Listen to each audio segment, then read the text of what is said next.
I'm Lynsey Graeff, and I'm breaking it down. At POPPYN, we're always trying to give you a different perspective of youth news in Philly. But for those times when the mainstream media is your main source of breaking news, I'm here to help you deconstruct a newspaper article or the nightly news on TV. Well, spring has sprung, and with it comes an increasing number of sunny days, balmy nights, and dangerous teenagers roaming the streets and wreaking havoc. Or at least that's what the media wants us to think.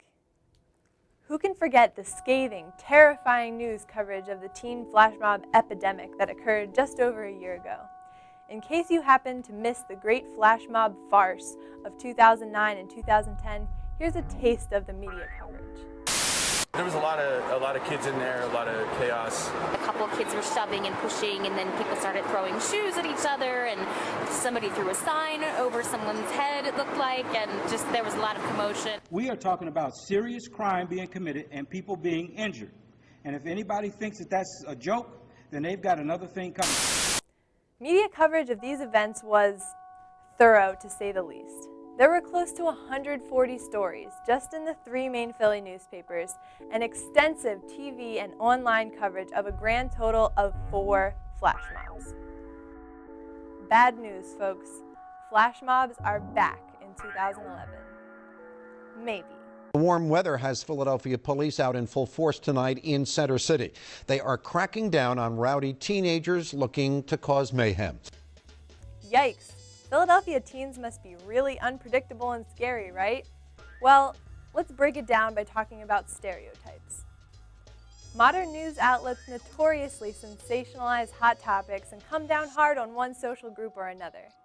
A group that has been consistently pigeonholed as rogues and villains is teens.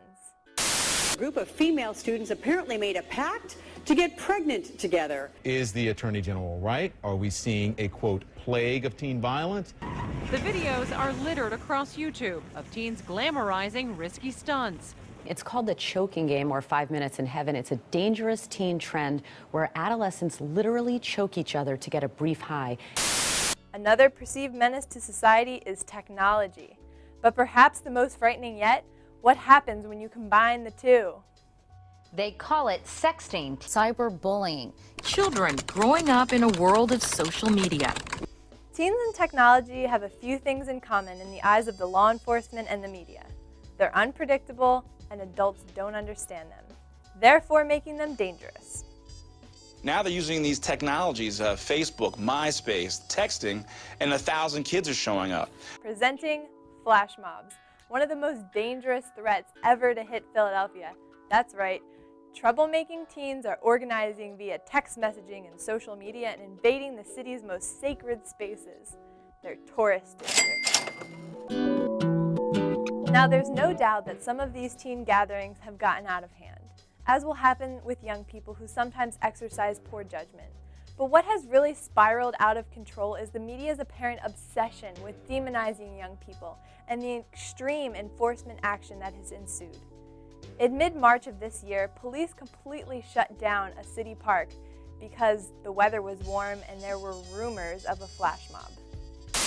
Philadelphia police officers lined the entrances. The park closed down for several hours Friday evening after law enforcement heard rumblings of a flash mob rumored to start here and move towards South Street. Park's gonna be closed. Sorry? Park's gonna be closed. As stereotypes and prejudices are swirled around by the media, it is becoming more and more apparent that the anxiety about teen flash mobs in Philadelphia has escalated to a moral panic. It also helps that the media has latched onto a popular but slightly misleading catchphrase, flash mob. Flash mob. Flash mob. Flash mob. Flash mob, to describe the events. The phrase flash mob has connotations of intensity, disorder, and massiveness, thus stoking the fire of this moral panic.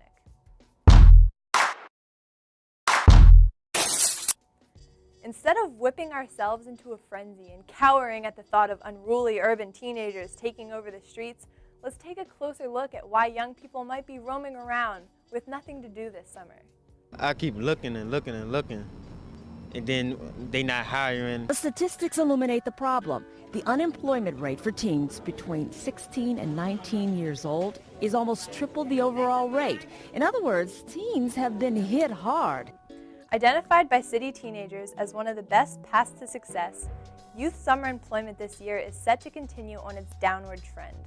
As the economy continues to falter, suddenly unemployed adults are taking up jobs in retail, the food service industry, and other positions typically held by teenagers looking to save up some money. In addition, Work Ready Philadelphia, the citywide youth employment agency which sponsored jobs for 11,000 youth last year, has had its funding slashed by 50%. Instead of imposing stricter curfews and rigorously targeting any and all groups of teens traveling together in the city might consider looking into creating incentives for local businesses to hire youth. Remember to consider that there is always more than meets the eye when it comes to dramatic news stories. If you ever feel caught up or overly alarmed by a scandalous narrative presented to you by the media, consider what stereotypes and emotions are being played upon, what elements of the story seem scary because they're difficult to understand, what unmentioned circumstances might be contributing to the issue, and what alternative measures can be taken to combat the problem besides ratcheting up law enforcement. Tune in next time for more help with breaking it down.